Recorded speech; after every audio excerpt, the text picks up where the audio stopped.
संस्था मथुरा के राष्ट्रीय अध्यक्ष हुजूर महाराज जी, आपके चरणारविंद में कोट कोट नमन प्रणाम करते हुए आज के इस सत्संग में जितने भी हमारी माताएं बहनें, वरिष्ठ गुरु भाईजन तथा जहां तक मेरी आवाज़ जा रही है, मैं आप सभी लोगों के चरणों में अपना मत्था रखकर सबको जय गुरुदेव करता हूं। जय गुरुदेव। देखिए हमारे बड़े भैया आप सभी लोगों को सुबह और शाम सत्संग सुनाते हैं, तो सत्संग सुनना चाहिए। तो सत्संग कैसे सुनना चाहिए?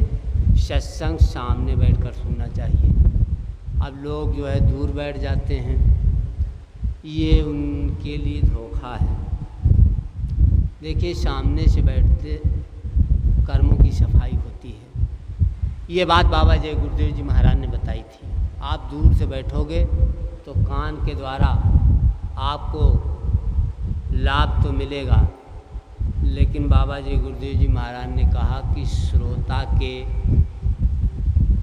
श्रोता को ये चाहिए कि वक्ता के शयन बैन और उसके भंगों के इशारों को देखता रहना चाहिए, यानी बिल्कुल नज़रे से नज़र मिलाकर एक पलक इधर उधर ना आपकी नज़र जाए, तब उस सत्संग का लाभ मिलेगा।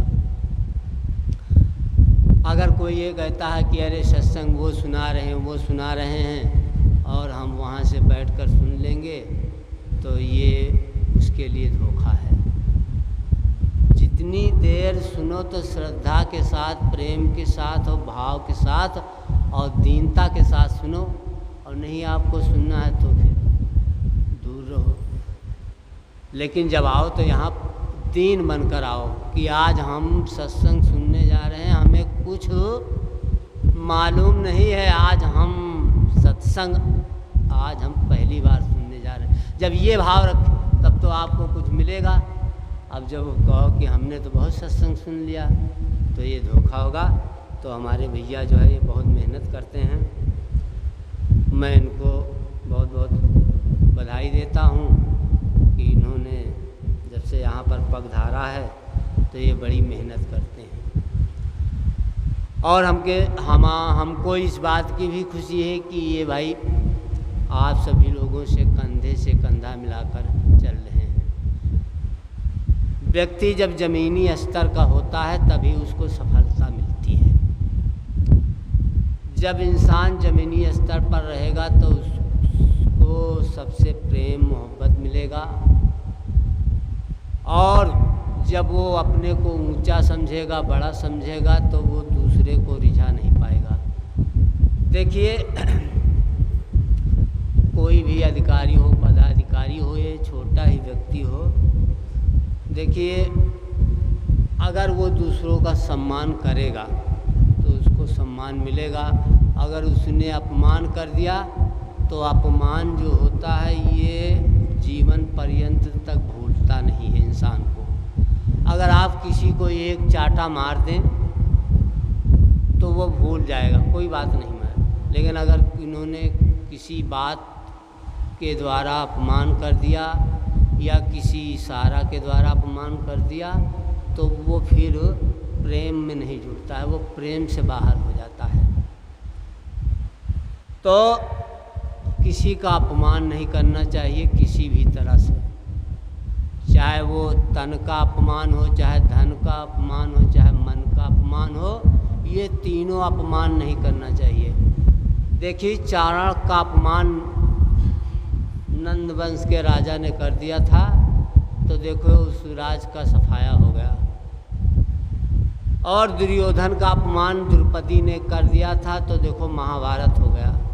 तो इसलिए हमको तो पहले सत्संग ज़्यादा न सुनने से पहले तो हमें अभी ज़मीनी स्तर तक ही रहना चाहिए। अगर हमारे द्वारा किसी को कोई भी प्रकार का कष्ट क्लेश आ गया मन वचन कर्म से, और हमसे अलग हो गया, तो इसका मतलब कि हम धर्म को नहीं धारण कर पाए, कथनी करनी भिन्न जहाँ है, धर्म नहीं पाखंड वहाँ है। कथनी करनी भिन्न जहाँ है, धर्म नहीं पाखंड वहाँ है।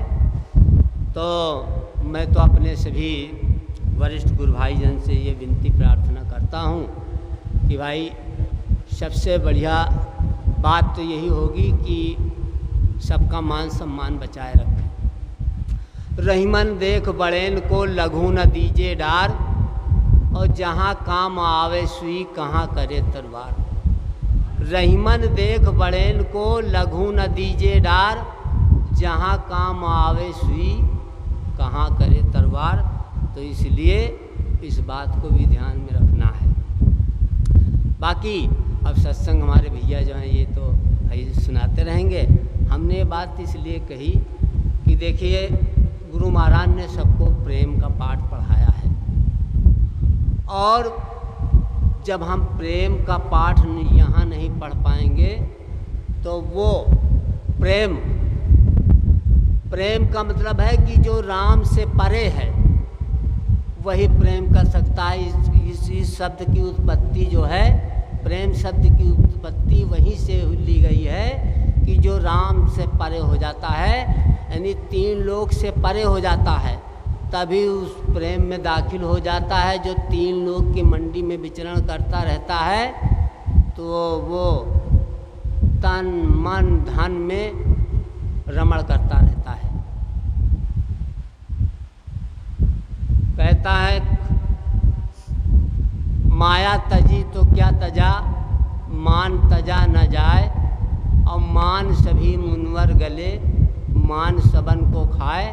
तो इसलिए हम जब बाबा जय गुरुदेव जी हुजूर के चरण कमल में आए हैं तो हमें मान सम्मान को ताक पर रखना पड़ेगा।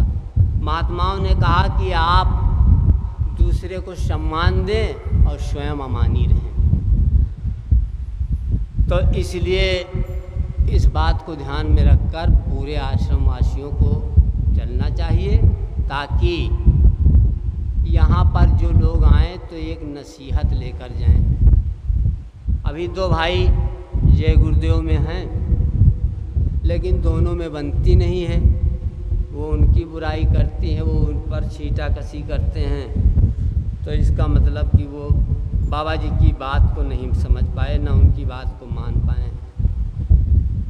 तो ये हम आप सभी आश्रमवासियों को अपनाना है कि प्रेम से रहना है। जब तक हम मन और माया के अधीन रहेंगे तो प्रेम आएगा ही नहीं। 3 ही चीज़ का झगड़ा यहाँ भी संगत में है, जर जोरो ज़मीन का, यही 3 चीज़ का यहाँ पर झगड़ा है। और यही गांव में भी झगड़ा है। रोटी कपड़ा मकान का झगड़ा वहाँ भी है, यही यहाँ भी है। तो इस चीज़ को हमें हटाना है। जय गुरुदेव। तो हमारे बड़े भैया ने सत्संग सुनाया है, तो हम उनके बहुत बड़े आभारी हैं। हमें विश्वास है कि ये सबको मेल मिलाकर जो है लेकर चलेंगे, तब इनको कामयाबी हासिल होगी। और ये जो हमारी माताएं बहनें हैं, इनसे मैं हाथ जोड़कर विनती प्रार्थना करता हूँ कि भाई देखो, एक तरीका है, कुछ लोग यहाँ बैठते हैं, कुछ लोग वहाँ बैठते हैं, ये बात तो नहीं बनती। सब लोग बराबर समान रूप से बैठें, और जब सत्संग हो तो बिल्कुल आमने सामने बैठकर सत्संग सुने, और अपने को हमेशा नया मानकर सत्संग सुने, तब फिर सत्संग का आनंद आएगा। अभी देखो भैया हमारे ये सत्संग सुना रहे हैं, 4 लोग यहाँ बैठे हैं, 4 बाहर, तो इनको अच्छा नहीं लगता है। तो ये बिल्कुल आमने सामने बैठकर सत्संग सुने। और अब एक प्रार्थना हम बोलकर अपनी वाणी को विराम देंगे।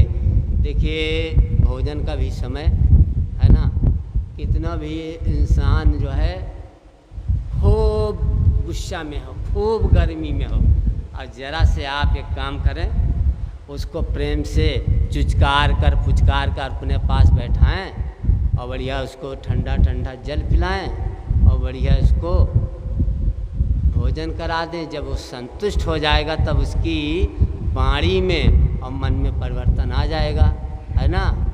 तो कहते हैं अन्न है तब टन नहीं सनासन है।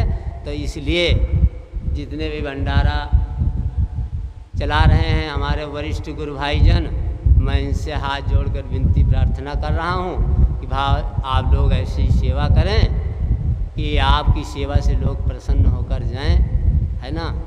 जितनी देर चलाओ, 1 महीना चलाओ, 2 महीना चलाओ, 3 महीना, तो प्रेम से चलाओ, और नहीं आप चला सकते तो बंद कर दो, है ना।